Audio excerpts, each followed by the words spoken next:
Welcome to Civilisation Design for Mars. This episode, we look critically at the topic of populating Mars. I'm designing a legal and ethical framework for a civilization on our alternate planet as we become multiplanetary. This channel documents controversial and notable topics encountered along the way. All policies discussed are intended for Mars, not Earth. Today, an introduction to populating Mars. What are the options for populating Mars? How important is immigration to Mars from Earth? Do we need children on Mars at all? We look at these and other issues in this introduction to populating Mars. Single generation versus multi-generation society.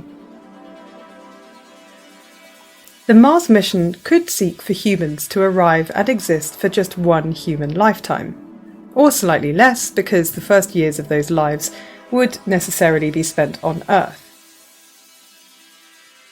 If we want the Mars project to continue beyond the length of one human life, we need a mechanism to achieve this. Population options.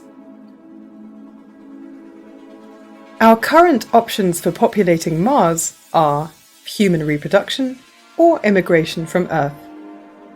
These are the same options that Earth countries currently have. You either invite people from other countries to populate your nation, or more people are created inside the bodies of existing citizens and non-citizens. On Earth, we use a combination of both practices to populate our territories. Adults versus children. When we first arrive on Mars, we don't need just any people to populate it. We need adults with certain skills.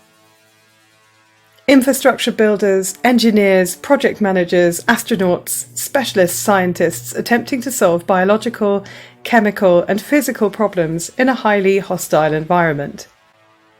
In the first phases of work on Mars, each person and/or android will only be on Mars because they are authorized to be there for work.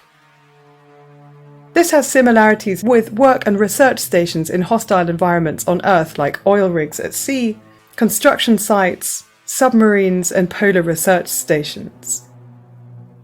That means immigration from Earth of working adults to Mars with employment contracts covered by both Earth and space law, who have been socialized and learnt their relevant skill set on Earth, will be the first people to be on Mars for at least the first few phases of work.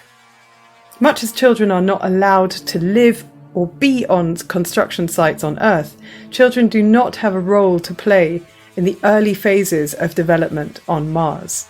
Next time, we look at reproduction on Mars. That's all for this episode. Please subscribe, share your thoughts in the comments, and thanks for watching Civilization Design for Mars.